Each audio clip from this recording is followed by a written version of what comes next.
He lay listening to the water drip in the woods. Bedrock, this. The cold and the silence. The ashes of the late world carried on the bleak and temporal winds to and fro in the void. Carried forth and scattered and carried forth again. Everything uncoupled from its shoring. Unsupported in the ashen air. Sustained by a breath. Trembling and brief. If only my heart were stone. We'll break down one of the most disturbing and bleak post-apocalyptic scenarios in science fiction while trying to discern the cause of the apocalypse on today's video.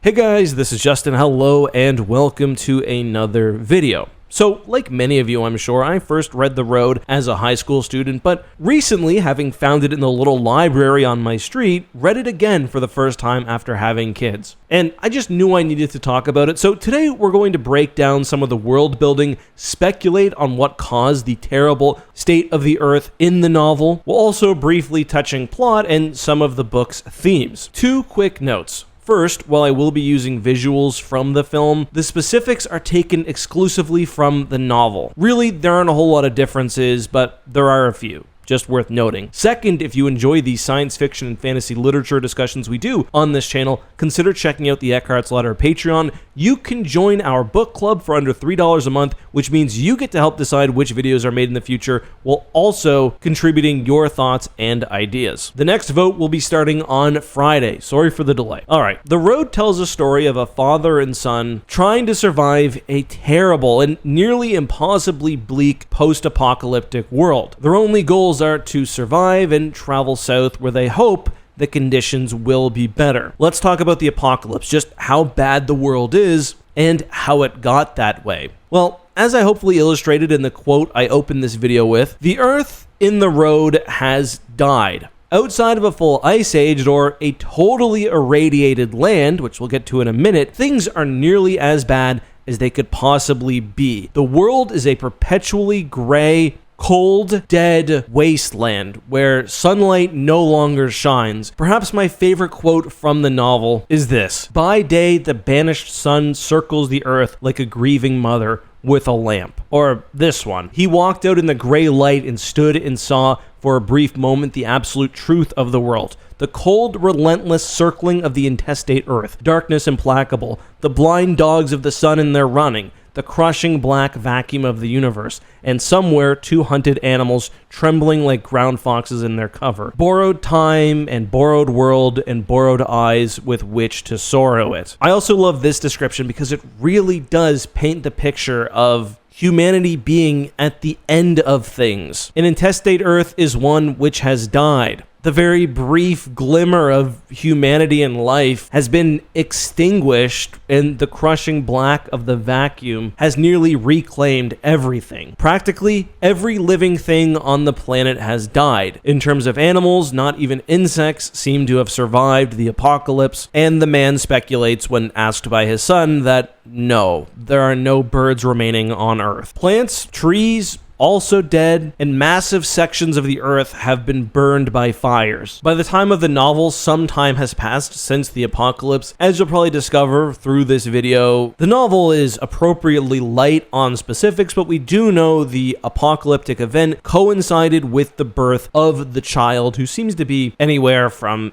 8 to 10 years old. Along with the disappearance of the sun, the surface of the planet has been devastated by earthquakes, by an apparent rise in the ocean, alongside winds and low temperatures. The promise of the South, of course, is untrue. The planet itself is dead, and while the North may be slightly colder, there is no refuge. At this point, a decade or so after the event, there are very few resources from the old world remaining. It seems like there weren't massive amounts of people killed during the initial event, which has made things worse for the few remaining survivors, as everything has been picked through and looted. Remaining humans are either solitary or organized in horrific groups of cannibals, slavers, and murderers. Outside of humans, the three worst dangers faced by the survivors are the cold, the lack of food, and the effect effect of the dust and air on a person's lungs. The world soon to be largely populated by men who would eat your children in front of your eyes in the cities themselves, held by corps of blackened looters who crawled from the rubble white of tooth and eye, carrying charred and anonymous tins of food in nylon nets like shoppers in the commissaries of hell. The soft black talc blew through the streets like squid ink uncoiling along a seafloor, and the cold crept down and dark came early, and the scavengers passing down the steep canyons with their torches trod silky holes in the drifted ash that closed behind them silently as eyes. Out on the roads the pilgrims sank down and fell over and died, and the bleak enshrouded earth went trundling past the sun and returned again, as trackless and as unremarked as the path of any nameless sister world in the ancient dark beyond. Hard to read Cormac McCarthy because he doesn't really use punctuation, but why is the world like this? Well, we get only a few hints. For one, the event happened about a decade ago, and the world has not improved whatsoever. For two, there's no mention of radioactivity, radiation, or nuclear fallout. Most likely that's something they'd have to consider, especially when drinking water or scavenging from the land directly. It seems very unlikely that the apocalypse was caused by nuclear weapons. One common theory I've read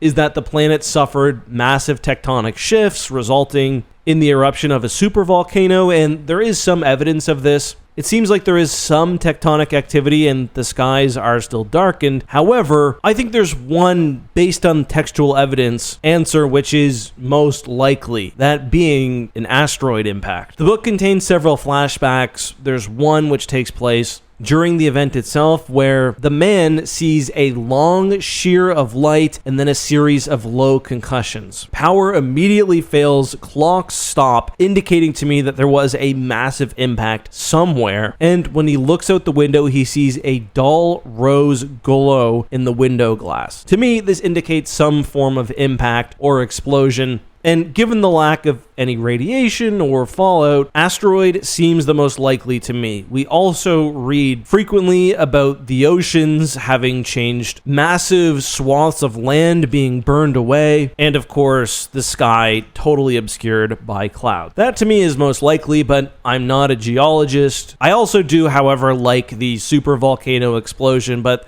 there's something romantic about asteroid impact, especially I think with the frequent references to Earth reclaiming its place among the other dead celestial planets in a dead universe. And that's the lore, that's the world building. The planet is dead, it's never going to return, and in the end, ultimately, it doesn't matter. Cormac McCarthy avoided giving details on what caused the extinction event because that's not the focus. The backdrop has been set and is unchangeable. What matters is the relationship between the father and his son. We'll go briefly into plot here. As I mentioned, they're trying to travel south. They're beset by constant hardships, from running out of food to encountering infant-eating cannibals. And of course, there is no relief. The story is about largely a father's love for his child, a love and a desire which persists despite the end of everything, the coming cosmic darkness. The man fights tooth and nail. He takes every single thing he can. He kills to even give his son a bit more life, knowing that he himself is afflicted with a soon-to-be fatal condition, and that really there is no hope.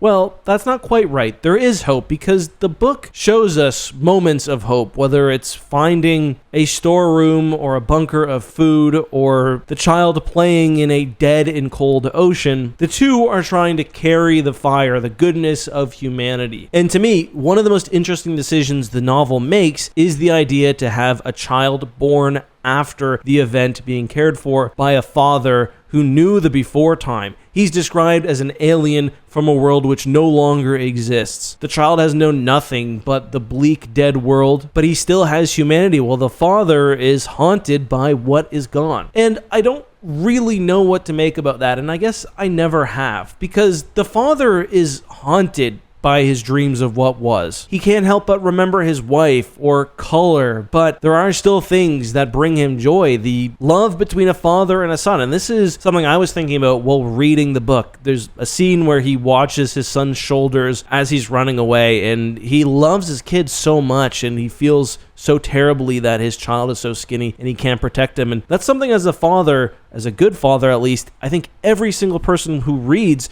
would relate to. The little things about your children, the little ways they express themselves and exist that you fall in love with. The sort of inherently vulnerable and childlike aspects of them that you feel you have to protect. And I think that's why he tries to keep surviving. He carries with him a gun with one bullet that's meant for the child to kill himself rather than be abducted by roving gangs if that looks imminent. But the child didn't experience that before time. He doesn't have nostalgia. His dreams are all nightmares of bad things which could happen. He wants to keep living, and so the father perseveres until he eventually dies, with another little spark of hope at the end of the novel, the child being taken in by another group who seem to be well supplied and prepared to survive, for a time anyway. But there's no real easy answer to what you take away from this novel in terms of nostalgia. Honestly, I read it partially as a warning, because although, yes, there is happiness and hope still to be found in the conditions, I want to just read the way the book ends. Once there were brook trouts in the streams in the mountains. You could see them standing in the amber currents where the white edges of their fins